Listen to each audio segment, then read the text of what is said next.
పితా పుత్ర పవిత్రాత్మ నామమున ఆమెన్. శుభోదయం.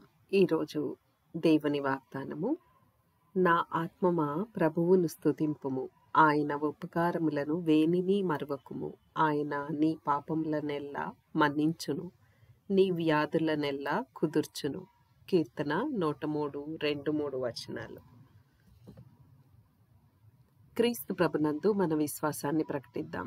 యేసువా, మీ మరణమును ప్రకటించదము, మీ ఉత్థానమును చాటుదము, మీరు మరలా వచ్చు వరకు వేచియుందుము.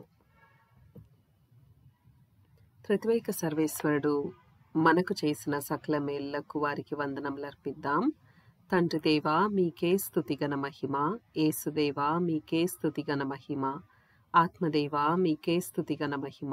త్రియేక దేవా, మీకే స్తుతిగణ మహిమ. ఈరోజు దేవుని వాక్యాన్ని చదువుకుందాం. లూకాసు వార్త 19వ అధ్యాయం వచనములు 41-44 వరకు. యేసు యెరూషలేమును సమీపించి ఆ నగరమును చూచి ఇట్లు విలపించెను. నేడైనను నీవు శాంతికి అవసరమైన దానిని గుర్తించియుండిన ఎడల బాగుండెడది. నీవు అటులా చేయలేకపోతివి. శత్రువులు నీ చుట్టూ కందకములు త్రవ్వి నిన్ను ముట్టడించి అన్ని వైపులా నిన్ను అరికట్టు కాలము వచ్చును. వారు నిన్ను, నీలో నివసించు నీ సంతానమును మట్టిపాలు చేయుదురు. నీలో రాతి మీద రాయిని నిలువనీయరు. ఏలయన ప్రభువు నిన్ను దర్శింపవచ్చిన కాలమున నీవు గుర్తింపలేదు. ఇది క్రీస్తు సువిశేషము. క్రీస్తువా, మీకు స్తుతి కలుగునుగాక. ఈరోజు సువిశేష పట్టణాన్ని ధ్యానిద్దాం. ఈరోజు సువిశేష పట్టణాన్ని చూసినట్లయితే, ఈ సువిశేషం పట్టణము క్రీస్తు ప్రభువు ఫ్యూచర్లో ఏం జరగబోతుంది అనేది చెప్తూ ఉన్నారు. భవిష్యత్ కాలంలో ఏం జరగబోతూ ఉంది అనేది ఇక్కడ చెప్తూ ఉన్నారు. ఏమని చెప్తూ ఉన్నారు? ఈ సువిశేష పట్టణము గమనించినట్లయితే దేవుని వాక్యము జీవము గలది మరియు చైతన్యము గలది అని మనకి అర్థమవుతూ ఉంది. కరెంట్ ఇజ్రాయెల్ సిట్యువేషన్కి కరెక్ట్గా మ్యాచ్ అవుతుంది ఈ సువిశేష పట్టణం గమనించినట్లయితే. ఇక్కడ చెప్తూ ఉన్నారు క్రీస్తు ప్రభు, నేడైనను నీవు శాంతికి అవసరమైన దానిని గుర్తించిన ఎడల బాగుండేది అని చెప్తూ ఉన్నారు. ఇప్పుడు ఇజ్రాయెల్ పరిస్థితి చూస్తూ ఉన్నాం. ఎంతో వార్స్తోని, యుద్ధాలతోని బిజీగా అట్లా ఉంది అన్నమాట. మరి నీవు శాంతికరుడైన రాజును గుర్తించలేకపోయావు అని ఇక్కడ ఇండైరెక్ట్గా క్రీస్తు ప్రభువు చెప్తూ ఉన్నారు. అండ్ 43వ వచనం గమనించినట్టయితే, శత్రువులు నీ చుట్టూ కందకములు త్రవ్వి నిన్ను ముట్టడించి అన్ని వైపులా నిన్ను అరికట్టు కాలం వచ్చును. ఇప్పటికే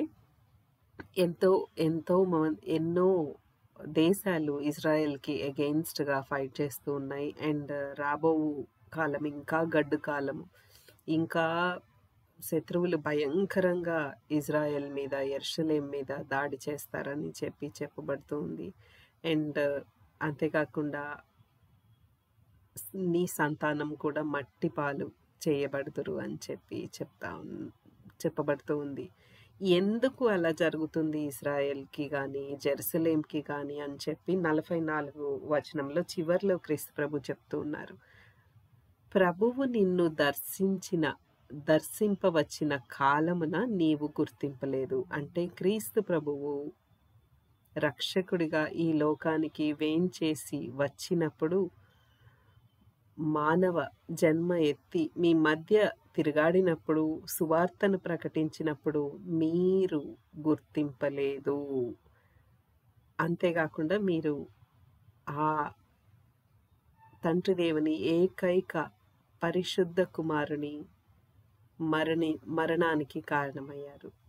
అశాంతికరుడైన రాజుని మీరు చంపారు, అందుకనే అశాంతితో ఉన్నారు అని ఇండైరెక్ట్గా ఈ సువిశేషంలో చెప్పబడుతూ ఉంది. అందుకనే దేవుని వాక్కు చైతన్యమైనది, దేవుని వాక్కు సజీవమైనది. ఇప్పటి కరెంట్ సిట్యువేషన్ కానీ ఇప్పటి ఫ్యూచర్ సిట్యుయేషన్స్కి కానీ అది కరెక్ట్గా ఉంటుందన్నమాట. అందుకనే ఎవ్రీ డే మనము ప్రతి ఒక్కరోజు దేవుని వాక్యాన్ని పఠిస్తూ ఉండాలి. ప్రార్థించుదాము. ఓ క్రీస్తు ప్రభువా, శాంతికరుడైన మా రాజా, మిమ్మల్ని మేము సంపూర్ణంగా విశ్వసిస్తున్నామయ్యా. మా పాపములకు మాకు మన్నింపును దయచేయండి ప్రభువా. మాలో మీ శాంతిని, సమాధానమును, మీ ప్రేమను మా హృదయాల్లో, మా కుటుంబాల్లో, మా జీవితాల్లో, మా సంఘాల్లో, సమస్త ప్రపంచ దేశాలలో నింపుము ప్రభువా. ముఖ్యంగా ఇజ్రాయెల్ దేశాన్ని దీవించండి ప్రభువా.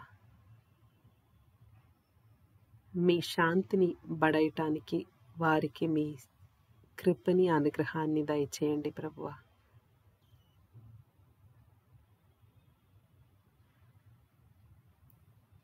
జెరూసలేము శాంతి కొరకు ప్రార్థించు వారిని నేను దీవిస్తాను అని చెప్పారు కదా ప్రభువా.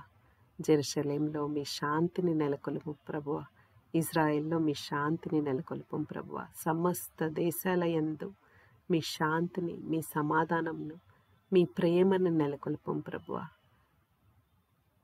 మా ఈ ప్రార్థనను యేసు శ్రేష్టమైన ఘనమైన నామమున అడిగి వేడుకొంచున్నాము తండ్రి. ఆమేన్.